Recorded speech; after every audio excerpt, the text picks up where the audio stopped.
Dear friends, స్వచ్ఛత పక్వాడాలో 7వ రోజు కార్యక్రమాలు ఈ విధంగా ఉన్నవి.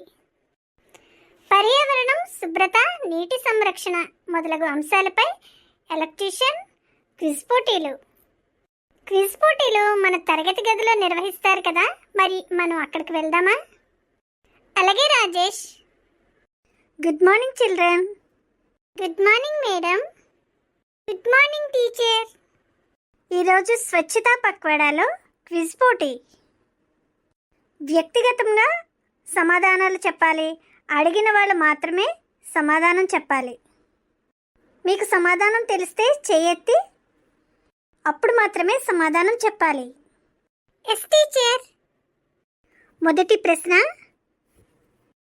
స్వచ్ఛతా పక్వాడాను ఎవరు ప్రారంభించారు? టీచర్, నేను చెప్తాను. అలాగే రాజు. భారత ప్రధాని నరేంద్ర మోడీ గారు ఈ కార్యక్రమాన్ని ప్రారంభించారు టీచర్. ఓ వెరీ గుడ్. రెండో ప్రశ్న, ఇది ఎప్పుడు ప్రారంభించారు? ఏ సందర్భంలో ప్రారంభించారు?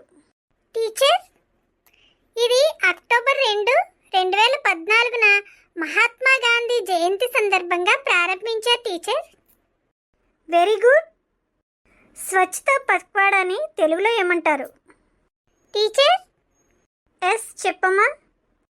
స్వచ్ఛత పక్షవాడ అంటారు టీచర్. పక్షవాడ అంటే 15 రోజులు నిర్వహించే కార్యక్రమం ఇది. ప్రపంచంలో పరిశుభ్రమైన దేశంగా ఏ దేశాన్ని పిలుస్తారు? టీచర్, ఎస్ చెప్పరాజు. జపాన్, స్విట్జర్లాండ్, సింగపూర్ మొదలైన దేశాలని పిలుస్తారు టీచర్. స్విట్జర్లాండ్ దేనికి ప్రసిద్ధి? టీచర్, ప్రకృతి శుభ్రంగా అందంగా ఉండే దేశం టీచర్ స్విట్జర్లాండ్.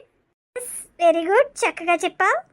టీచర్, సింగపూర్లో శుభ్రతపై కఠినమైన నిర్ణయాలు ఉంటాయి టీచర్.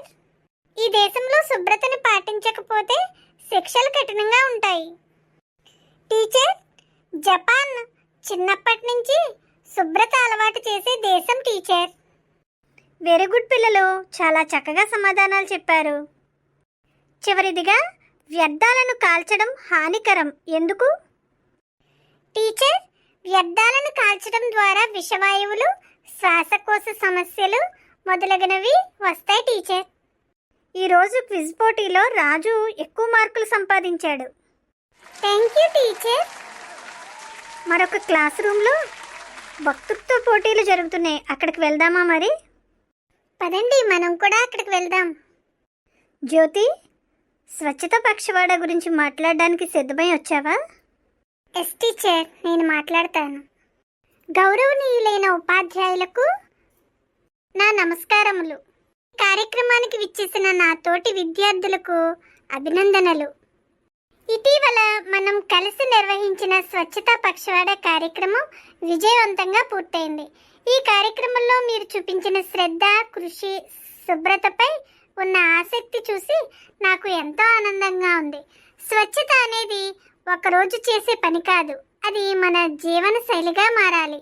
మన ఇల్లు, పాఠశాల, వీధులు, గ్రామాన్ని శుభ్రంగా ఉంచడం ద్వారా మన ఆరోగ్యం మెరుగుపడుతుంది, వ్యాధులు తగ్గుతాయి. అలాగే మన దేశాన్ని అందంగా తీర్చిదిద్దవచ్చు.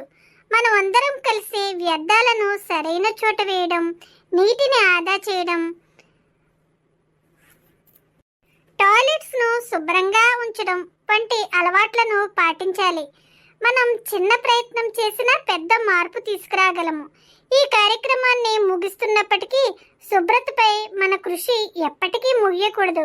ప్రతిరోజు శుభ్రంగా ఉండేలా శ్రద్ధ చూపుదాం. ఇతరులకు కూడా శుభ్రతపై అవగాహన కల్పిద్దాం. మన పిల్లలందరం మంచి అలవాట్లతో ఎదిగి పరిశుభ్రమైన దేశాన్ని నిర్మించేందుకు ముందడుగు వేయాలని కోరుకుంటున్నాను. ధన్యవాదములు. చాలా చక్కగా మాట్లాడావు Jyothi. Thank you madam. Teacher, నీటి సంరక్షణ గురించి నేను మాట్లాడతాను టీచర్. వెరీ గుడ్ రాజు, మరి ప్రారంభించు. గౌరవనీయులైన ఉపాధ్యాయులకు నా నమస్కారం. ప్రియమైన విద్యార్థులకు నా అభినందనలు. నీరు జీవనానికి ఆధారం.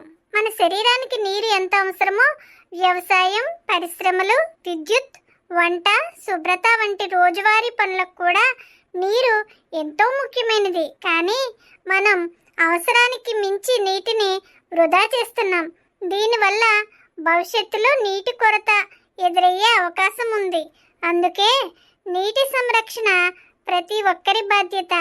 చిన్న చిన్న చర్యల ద్వారా మనం నీటిని ఆదా చేయవచ్చు. నీటిని వృధా చేయకండి. ట్యాప్ని మూసి నీటిని ఆదా చేయండి. వర్షపు నీటిని నిల్వ చేసి ఉపయోగించండి. వ్యర్థ జలాలను శుద్ధి చేసి ఉపయోగించండి.